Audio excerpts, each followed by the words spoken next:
minha gente, Big Brother Brasil não é só um reality show.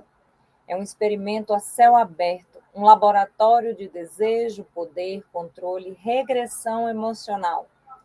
É um lugar de adoecimento psíquico. Olá, eu sou Poliane Rieger, eu sou psicóloga, psicanalista, sou pesquisadora do comportamento humano e nesse canal aqui a gente vai falar sobre saúde mental, sobre psicanálise, na vida, no nosso cotidiano, para entender um pouco quem somos e por que nós somos. Então a gente segue aqui, já se inscreve, ativa o sininho de vocês. Toda semana a gente tem uma aula nova, um pensamento novo. Aqui toda sexta-feira, às 18 horas, a gente coloca um vídeo novo para vocês poderem pensar um pouco, entender sobre psicanálise, sobre neurociência, e como que essas duas disciplinas se encontram e falam e explicam o comportamento humano. E o nosso tema de hoje é sobre o Big Brother Brasil. Afinal, já começou o show, já começou o reality, e está todo mundo de olho, né, com grandes expectativas, e nós vamos fazer uma breve análise aqui, entender um pouco, afinal, o que é isso tudo? Além de um grande jogo de marketing, é também experimento humano. Mas o que isso significa para a neurociência e para a psicanálise? Vamos pensar? Então, vamos lá. Eu tenho aqui meu roteirinho, porque senão eu fico 2 horas falando com vocês, então eu sempre sigo aqui bonitinho para eu não me perder na fala contigo. Bom, o Big Brother é algo que, inclusive, o Freud falava próximo disso, que é um ser humano que entra numa condição de perda, de privação, de fantasia e de controle, né? Onde ele fica com suas limitações simbólicas dentro de um ambiente. Primeira coisa para a gente entender. As pessoas que são escolhidas para estarem ali, elas são já pré-selecionadas ou selecionadas dentro de uma condição específica. Em que sentido? É óbvio que quando é feita essa seleção toda, a equipe que escolhe, claro, esse é o jogo, né? Essa é a questão, vai colocar uma pessoa que é extremamente disciplinada com alguém que é extremamente bagunceiro, vai colocar uma pessoa extremamente tímida no mesmo lugar de uma pessoa extrovertida, escandalosa, barraqueira. Então, a própria seleção do processo já faz com que a coisa fique bem recheada.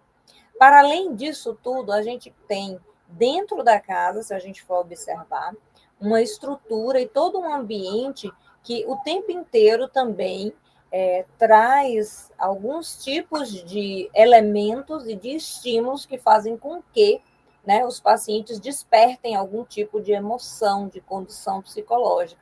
Então, a gente vê que tem muita cor, tem muito estímulo, tem quarto que desperta determinadas sensações, e ali, por que não, minha gente, é um lugar de regressão infantil. Então, a gente já sabe que o ser humano, por si só, vive numa crise existencial, cheio de demanda, de condições, porque ele sempre busca dar um sentido para a própria existência. Quando esses sujeitos estão dentro dessa caixinha Big Brother Brasil, reality, em que um número X de pessoas vão ter que conviver durante um tempo, né, numa atividade cotidiana, sem ter a sua sublimação, digamos assim. Por quê? Então, vamos por partes. Primeiro que na vida real, por mais que você tenha toda essa condição histórica, que você tenha regressões, que você tenha seus traumas, você dá vazão das mais diversas formas. Você trabalha, você pratica algum tipo de esporte, você se relaciona, você está no mundo. E quando isso tudo pesa, você ainda pode fugir para algum lugar. Você pode ir para sua caverna, viver na sua fantasia, na sua ilusão de controle, inclusive não ter contato com as pessoas. Ou ter contato somente com as pessoas que você escolhe, porque são pessoas que, de alguma forma, têm um outro significado, te ajuda, se sustenta, enfim. Ali dentro do confinamento, que é assim, as pessoas que você está convivendo não são escolhidas por você, então não necessariamente são pessoas que conseguem combinar, ter uma harmonia com você. Você não controla os estímulos, então as luzes são acesas, você está num alerta constante. As pessoas que entram ali acham que estão preparadas emocionalmente, mas elas entram num lugar que elas não têm controle, inclusive dos estímulos para si mesmo. Então, muita coisa que está enterrada, mal resolvida, vai vir à tona. Eles não têm controle, por exemplo, da hora de acordar, da hora de dormir. É muita festa, é muita gente, é muita coisa acontecendo, são provas de resistência, aí agora cada vez ficando mais complexo, com divisão de grupos, de acessos, inclusive de comida. Então, tudo isso vai deixando aquele ser humano, seja ele A, B ou C, num processo de sobrevivência, de alerta, que é o nosso instinto maior. E o nosso instinto de sobrevivência sempre vai nos levar para lugares seguros, lugares de pertencimento, e você vai lutar e morrer para salvar a sua vida, ainda que isso lhe custe qualquer outra coisa, que não seja você. Então vejam tudo que se aflora dentro desse experimento humano. É claro que um entretenimento, né? E é algo que é mostrado ali para nós, para o público geral, de uma forma mais controlada, com alguns recortes, mas tem um pessoal que tem acesso 24 horas. As pessoas estão no tédio, sem ter uma atividade para fazer, tem que prover o sustento, tem que cozinhar, tem que manter o lugar que vive limpo. São pessoas que vão ter que fazer provas para poder merecer ou ter acesso a algum tipo de alimentação ou de dormir de uma forma mais confortável. São pessoas que têm que criar laços, porque o ser humano é do vínculo, do pertencimento, então tem que criar laços, nem sempre vai conviver com pessoas que têm os mesmos princípios, valores, ou a mesma organização. Tudo isso vai fazendo aquele sistemazinho de alerta entrar aí a todo vapor, dizendo para o sujeito, você precisa sobreviver. E esse precisa sobreviver também ativa algumas questões muito primitivas desse sujeito. Porque ali eles estão com câmeras 24 horas, é o lugar que o sujeito é validado, é visto, talvez é a chance única daquele sujeito mudar de vida, e ele acha que ele entrou ali preparado para viver e não se dá conta que no meio do percurso ele vai perdendo isso aí. E o que a gente tem dentro desse reality, desse experimento? A gente tem um confinamento de pessoas, a gente tem uma vigilância constante. Então, imagine, você não consegue nem tomar um banho como você toma normalmente, porque você está sendo vigiado. Então, você cria outras formas de, inclusive, atuar, de ser, né? de se higienizar, de comer. Né? Tudo isso vai comprometendo toda aquela organização que você, teoricamente, mantinha sob controle. Competição por amor, por aprovação, por permanência. Isso a gente tem lá dentro, com os vínculos que se formam, e a gente tem lá fora, quando você vai para um paredão e as pessoas vão dizer se você fica ou se você sai. Aquilo ali também compromete toda a sobrevivência dentro do reality. E a falta principal que eu considero do silêncio psíquico. Quando a pessoa está mal, ela não tem um espaço, um lugar seguro para ser, para pensar, para refletir. Ela é bombardeada de festas, de comida, de estímulo, de provas. Então, não tem aquele tempo do ócio em que a pessoa pensa, reflete, ela vai para alguma experiência específica ou ela vai para um trabalho, né? Embora tenha academia, atividade física, mas é tudo sempre com gente, é tudo sempre vigiado. Então, a pessoa não tem como. Ela entra no processo de alerta e entra naquele caminho, matar ou morrer, porque ela tem que sobreviver. Mas, ao mesmo tempo, aflora ali, ó, todas as questões primárias de rejeição, todas as questões primárias de nutrição, né? Se tem alguém ali com algum trauma ainda mais profundo relacionado à questão da figura materna, paterna, alguma questão de sustentação, de vínculo, né, de narciso, inclusive, alguém que não foi desejado, não foi amado. São inúmeras histórias que se misturam ali com um único objetivo. E não é o prêmio, é sobreviver, tá? E aí a gente segue. São adultos que voltam a funcionar como criança, porque eles, na verdade, estão o tempo inteiro disputando afeto entre si, formando seus grupinhos e disputando a atenção e o afeto do público. É um lugar exatamente de sobrevivência. Não é um entretenimento inocente. Esse tipo de programa, digamos assim, é algo já pensado exatamente para trazer isso à tona. Tudo que acontece ali são recortes da sociedade. A gente vê inúmeras, inclusive, pautas ali que aparecem sobre racismo, sobre misoginia, sobre a questão, inclusive, do próprio comportamento humano, a pessoa que vai querer um ambiente mais limpo, a pessoa que não está nem aí para isso, um que vai cozinhar mais e o outro que não está nem aí. Então, assim, são questões sobre o inconsciente, sobre o comportamento. Não é só um entretenimento ingênuo, inocente, imparcial. Né? É uma máquina de ativar traumas primários. Aquilo ali é um processo que faz com que aflore no sujeito inclusive questões que talvez nem ele tinha consciência ainda. E a gente tem outros pontos importantes que a gente pode tratar aqui, por exemplo, desejo, narciso e colapso emocional. Narcisismo, como esse sujeito se vê, como ele reage ao mundo, qual é a lida narrativa interna dele, qual é a relação dele com o outro, né, com outros objetos, como que isso acontece. Então, esse programa, o Big Brother Brasil, ele estimula 3 núcleos fundamentais do sujeito, que é o desejo de ser visto, o medo da rejeição e a angústia de exclusão. Tanto é que, às vezes, isso é muito interessante, o público aqui fora se identifica muito com aquele sujeito, o rejeitado, o que foi injustiçado, o que é o mais legal, é o mais bacana. Então, você sempre tem algum movimento para algum tipo de identificação. E, pasmem, a maior parte das vezes as identificações são com as vítimas, os coitadinhos. Porque alguém que sobrou, alguém que foi excluído, alguém que foi rejeitado, porque é assim que o sujeito hoje, no mundo digital, se sente excluído, não desejado, é o sujeito que está fora, marginalizado, não foi amado, não foi visto. Então, quando alguém ali representa esse papel, todo mundo vai de encontro com ele. E ele vem, então, para um lugar em que as pessoas estão com ele para ser amado. E a gente teve várias histórias lá, não à toa esse programa está mais de 20 anos no ar, né? Então, o problema é que muitos participantes, eles entram achando que estão no controle emocional da situação, que estão prontos, que são maduros, porque na vida funciona bem. Na vida que eles estão, as coisas estão bem, né?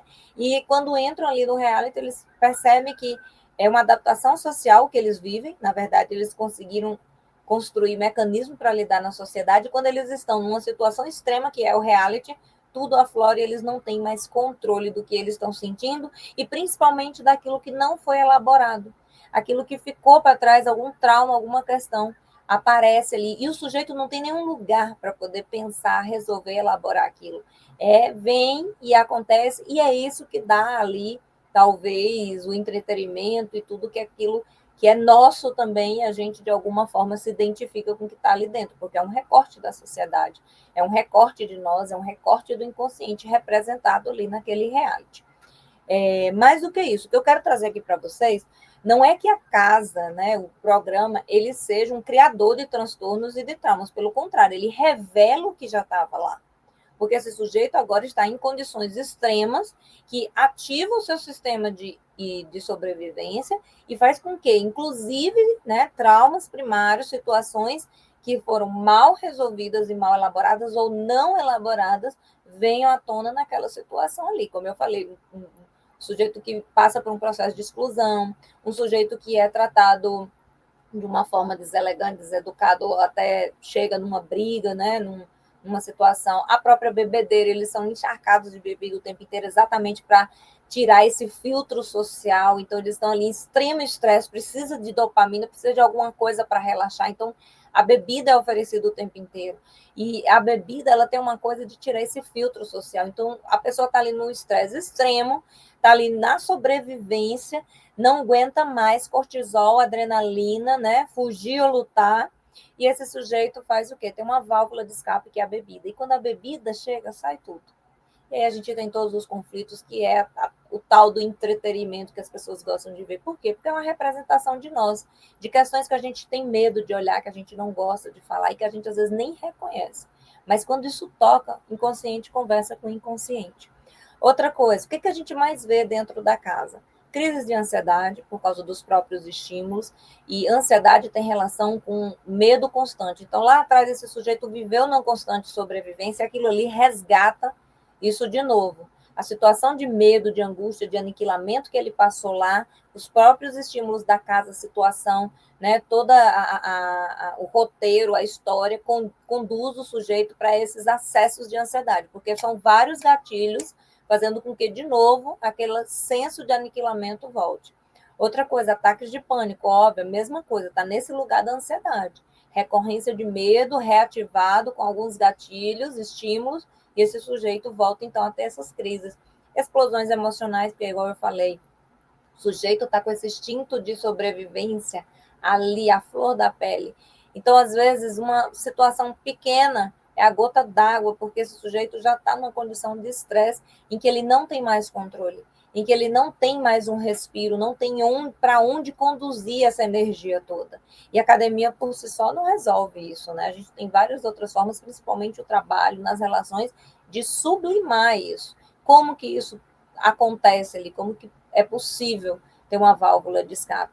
Alguns outros, bem poucos, assim, um pouco mais amadurecido com essas questões emocionais, conseguem sobreviver. Outros já, no primeiro momento, perdem o controle de tudo, como teve uma participante, não lembro a edição, essas coisas que eu não acompanho assim totalmente. Já fui de acompanhar, hoje não, mas teve um surto, né? Um surto psicótico, assim, a vida que aquele sujeito vivia era totalmente fora da realidade quando você está ali, porque tem isso também, né? Essa geração hoje tem muito disso, de uma vida muito particular, de uma ilusão de controle, de uma fantasia própria, de isolamento, rede, um relacionamento que você não precisa ter contato, ter aquele desafio do teste com o outro, né? De estar numa situação que você tem que criar recursos, né, mecanismos para lidar com o outro que é diferente de você, que desafia, que traz, inclusive, situações que você às vezes não consegue, não sabe lidar. E hoje, com o digital, com essa nova forma de se relacionar, isso mudou muito. Então, quando você se depara, né, com a relação com alguém que te irrita, que te alegra, com alguém que não é organizado igual você, ou com alguém que exige organização, vai desestruturando, vai desestabilizando você emocionalmente. E por isso que a gente já teve caso de surto psíquico, sim. Fora a questão dessas provas de sobrevivência, né, gente? Que compromete todo o psiquismo, né? O sujeito já fica num alerta extremo ali. A gente tem muitas outras questões, igual culpa, dissociação, idealização demais. Então, às vezes, projeta ali, uma figura que agora está representando alguém que vai ser o meu grande amor, algum vínculo que vai me salvar, que vai me manter no chão ali, na realidade, vai me manter sã, digamos assim. Às vezes, projeta uma figura de pai, de mãe, ou alguém que você acredita que, inclusive, está amando naquele momento, porque é o grande salvador que vai estabilizar você, vai ser, de alguma forma, alguma válvula. Então, tudo é possível dentro desses realities. E não é uma fraqueza, é o inconsciente colapsado, né? É uma pressão extrema dessas pessoas. Vocês estão gostando do vídeo? Já curte aqui o vídeo, colabora com o canal para a gente crescer e vocês poderem ter mais acesso a algumas análises como essa. Manda aqui para mim também que a gente vai conversando a respeito. Mas não deixe de curtir o vídeo e de compartilhar se vocês gostam desse conteúdo ou quer que alguém saiba sobre esse conteúdo. A gente continua aqui. Aqui eu queria trazer agora uma questão relacionada ao público. Né? Eu comecei a falar que o público também se identifica. E as pessoas acompanham dia e noite, 24 horas, tem torcida organizada, tem identificação com um participante. Isso é muito interessante porque é um movimento, às vezes, de uma nação inteira. E hoje existe esse reality Big Brother no mundo inteiro. Né? Então, o mundo inteiro visualiza, observa, acompanha esse experimento. E o mundo inteiro tem lugares de si que são tocados, que conversa com inconscientes do que está ali. E mais ainda, o mundo inteiro se vê representado naquelas mazelas ali. Né? E a gente vê que o movimento é diferente de um ano para o outro, né? Então, um episódio para o outro, digamos assim. Então, às vezes, a vítima foi aquele que foi rejeitado, todo mundo se identifica, porque eu também me sinto rejeitado. A vítima foi uma mulher e todo mundo se identifica, porque eu também, como mulher, fui vítima de comportamento misógino e tudo mais. E assim vai. Os movimentos que acontecem ali dentro é também uma representação do que está aqui fora e que ali fica gritante, fica visto, né? Então, é uma dinâmica que o público também projeta suas próprias feridas nos participantes, elegem vilões, salvadores, que não deixam de ser uma projeção. Às vezes a pessoa que eu estou olhando, nossa, como ela é chata de parte, que representa alguma figura que eu não lido bem, ou às vezes a mim mesmo, né? Atacam, cancelam, votam, usam o programa como uma válvula emocional. É exatamente isso que acontece. O público também está muito comprometido, né? É uma dinâmica coletiva de transferência e projeção em massa. Né? Todo um país se movimenta em função do Big Brother. Ainda quem não assiste, igual eu estou aqui fazendo análise para vocês, se movimenta em função desse acontecimento, desse experimento humano. Então, ele não enlouquece quem entra lá. Ele só mobiliza o inconsciente de quem assiste, né, de alguma forma, com essas identificações todas. Gostando do nosso vídeo? Compartilhe com quem também quer saber dessa análise, com quem também assiste ou não assiste, gosta ou não gosta de Big Brother, para entender um pouquinho o que é esse experimento, o que acontece lá. Não deixe de compartilhar com a colega, com o amigo, com alguém que também quer ver essa análise aqui. Vamos colaborar com o nosso canal. E a gente segue aqui com um fechamento, assim, para a gente pensar. Então, a gente entendeu que é um experimento, e é um experimento que traz uma regressão, né, infantilizada, primária, ela, de alguma forma, faz brotar tudo aquilo que está no inconsciente, em termos de trauma, de questões não elaboradas. É também uma identificação do público que se vê ali dentro, que projeta algumas questões ali dentro. É um movimento muito grande que esse Big Brother Brasil traz, né, para a sociedade e mostra esse recorte de coisas que às vezes acontecem aqui fora e que ali fica gritante. E a gente continua, o que a psicanálise vai nos dizendo sobre isso, além de todo o colapso, toda a identificação e toda a projeção? Ela lembra de uma coisa fundamental, que nem todo o sofrimento ele é visível. Então, às vezes está aqui fora, passa despercebido, nem é reconhecido. Mas quando está lá dentro, representa uma parcela de pessoas que não lida ou que lidou de alguma forma muito sofrida com aquilo. Nem toda exposição é força, então quem está ali às vezes está por inúmeras condições, está se expondo e está ali mostrando porque precisa resolver outras questões, a maior parte das vezes financeira, e às vezes aquele que se cala e que não consegue dar conta não é porque é fraco, é porque também está tentando sobreviver. Né? Então, o que o Big Brother mostra? Que existe limites psíquicos, né? Inclusive relacionados à fama, que não é tudo que o sujeito se compromete que ele vai dar conta de sustentar. E o Big Brother Brasil é muito disso, mostra alguns que vão e outros que não. E a pergunta mais importante que eu quero deixar aqui para vocês é: quem vai ganhar? Ou melhor, quem vai sair inteiro? Quem vai sobreviver a essa experiência? Então, comenta aqui se você gosta de Big Brother, se você não gosta, se está torcendo para alguém, como que vocês olham para isso, o que vocês esperam desse programa. Mais ainda, traz aqui para mim o que vocês querem que eu analise, que eu fale, e se no caminhar da carruagem aí vocês acharem interessante também falar sobre algum personagem, alguma situação, eu vou buscar, vou estudar para olhar e trazer aqui para vocês. Mas não deixem de comentar. Gosta de Big Brother? Acha que é bobagem, que não vale a pena? Acha que é algo interessante, que realmente mostra o que é a sociedade, o recorte da sociedade?